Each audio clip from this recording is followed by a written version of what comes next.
আজকের দিনে দাঁড়িয়ে সাধারণ মানুষ হোক বা সোশ্যাল মিডিয়া ইনফ্লুয়েন্সার, পলিটিশিয়ান বা সেলিব্রিটি প্রত্যেকেই ওনাদের নিজের সোশ্যাল মিডিয়া যে প্ল্যাটফর্মগুলো রয়েছে যেমন ফেসবুক, ইনস্টাগ্রাম এবং হোয়াটসঅ্যাপ, এই সমস্ত প্ল্যাটফর্মে ওপেন এআই এবং চ্যাট জিপিটি দ্বারা generated Ghibli art photos upload করছেন। আর ইন্ডিয়াতে এর পপুলারিটি এতটাই বেশি হয়ে গেছে যে পরবর্তীকালে ওপেন এআই চ্যাট জিপিটির যিনি ফাউন্ডার স্যাম এইটম্যান, ইনি বাধ্য হয়ে টুইট করে বলেছেন যে আরে ভাই একটু দাঁড়াও, একটু টাইম দাও আমাদেরকে, তোমরা এত তাড়াহুড়ো কেন করছো যে আমার এক্ষুনি লাগবে, আমার এক্ষুনি এরকম ফটো দাও, একটু দাও। এবং এতটাই ডিমান্ড বেশি হয়ে গেছে যে ওনাদের জিপিএস ক্র্যাশ হয়ে গেছে। স্যাম এইটম্যান উনি রিকোয়েস্ট করেছেন যে প্লিজ একটু আপনারা ওয়েট করুন, আমাদের যে এমপ্লয় রয়েছে এরা ঘুমোতে পারছে না। এই গিবলি আর্টের যে ফটোস গুলো হয় এটা দেখতে এতটাই সুন্দর লাগে এবং মানুষ যে কার্টুনের মতো একটা ফটোজ আসে সেটা দেখতে অনেকটাই ভালো লাগে। এর জন্য এর পপুলারিটি অনেক বেশি হয়ে গেছে। কিন্তু এর পপুলারিটি যতই বেশি হোক না কেন, কিছু লোক এটাই বলছে যে এর পেছনে কিন্তু ভীষণ বড় প্রাইভেসি আপনার নষ্ট হতে পারে। আপনার এই ফটোসগুলো পরবর্তীকালে এবং যে কোনো সময় কোনো নেগেটিভ ভাবে ইউজ করতে পারে এবং কোনো ডার্ক ওয়েবে এটা যেতে পারে। কিন্তু এটা কিভাবে হয় সেটাই এখন আমরা একটু দেখে নিই। দেখো, প্রথমত কিছু জিনিস আমরা একটু ডিসকাস করি। প্রথমত যে আপনার যখন আধার কার্ড তৈরি হয়েছিল তখন আধার কার্ডে যে 12 ডিজিটের নাম্বার রয়েছে, সেই আধার কার্ড কেমন করে তৈরি হয়? আপনার আই কন্ট্যাক্ট নিয়ে, ফিঙ্গারপ্রিন্ট নিয়ে তবে আপনার আধার কার্ডটা তৈরি হয়েছে।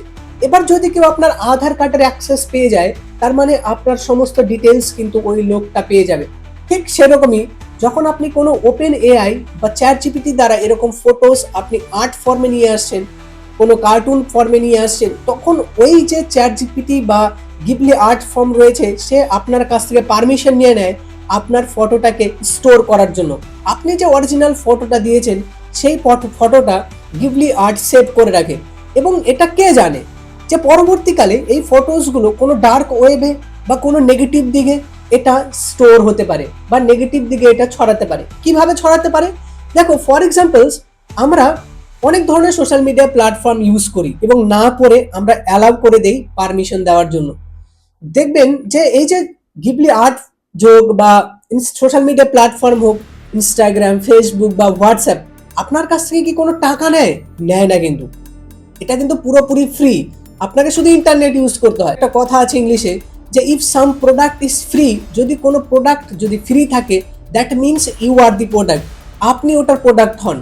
ফ্লিপকার্ট বা অ্যামাজনস বা গুগল, আপনি যখন গুগল ইউজ করছেন, ক্রোমটা ইউজ করছেন, তখন আপনার কাছ থেকে চার্জ নেওয়া হচ্ছে না যে আপনি ক্রোম ইউজ করুন, এর জন্য আপনাকে টাকা দিতে হবে। ওনারা কি করছে, আপনার কাছ থেকে পারমিশন নেয় যে আপনার ডেটাগুলো উনি সেভ করে রাখবেন।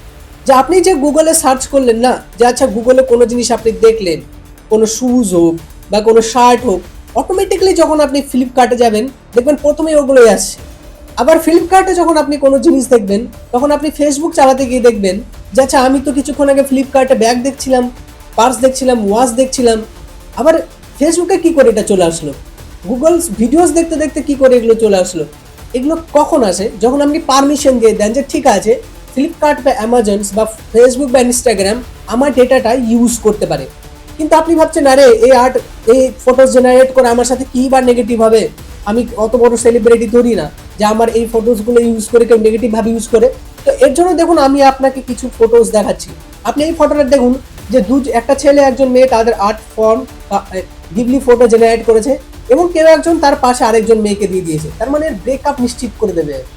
সবেমাত্র এই লোকটার বিয়ে হয়েছে এবং এই বিয়ে হওয়ার পরে তার বেবি চলে এসেছে। তার মানে এটা কে করছে, কিভাবে করছে? এবার আপনি যে ফটো আপলোড করেছেন, কেউ যদি চায় গিবলি আর্টকে কোনো কিছু ফরম্যাট দিতে হবে এবং সে সেরকম ফটো জেনারেট করে দেবে। এবার এটা সোশ্যাল মিডিয়াতে সার্কুলেট করে দেবে।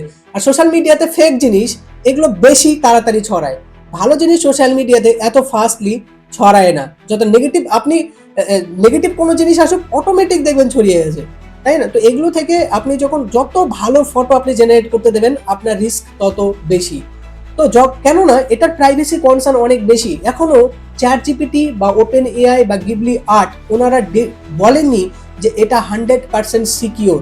এই সমস্ত যে সোশ্যাল মিডিয়া প্ল্যাটফর্মগুলো তৈরি হয় এগুলোর পেছনে অনেক বড় বড় মাইন্ডসেট থাকে।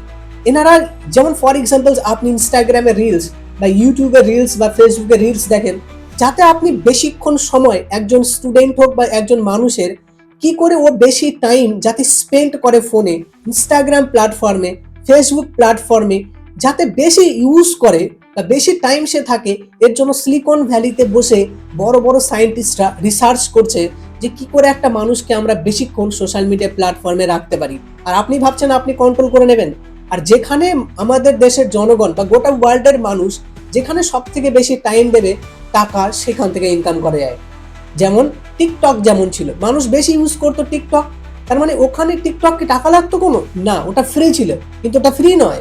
If something is free that means you are the product. তো সমস্ত কিছু বিবেচনা করে আপনি এই সমস্ত কাজগুলো করবেন, কেননা আজকালকার দিনে সোশ্যাল মিডিয়া প্ল্যাটফর্মের গুলো হোক বা যে কোনো মানুষ, তারা নিজের ওপিনিয়ন্স দিতে দু পা পেছনে হয় না, এবং আপনার সম্পর্কে খারাপ করার জন্য বা আপনাকে খারাপ বানানোর জন্য দু পাও কিন্তু ভাববে না। এর জন্য যখনই আপনি কোনো সোশ্যাল মিডিয়া প্ল্যাটফর্ম ইউজ করছেন একটু বিবেচনা করে ইউজ করবেন, কোথায় আমি ফটোস দিচ্ছি, কাকে দিচ্ছি, এগুলো জিনিস আপনি বজায় রাখুন। কেননা আপনার একটা যদি ভুল হয়ে যায় তাহলে আপনি কিন্তু প্রবলেমে পড়তে পারেন। আর নেগেটিভ মানুষ আপনাকে খারাপ করার জন্য মানুষ দু পাও কিন্তু ভাববে না। So please be safe, stay tuned and stay happy. So thank you so much to all of you.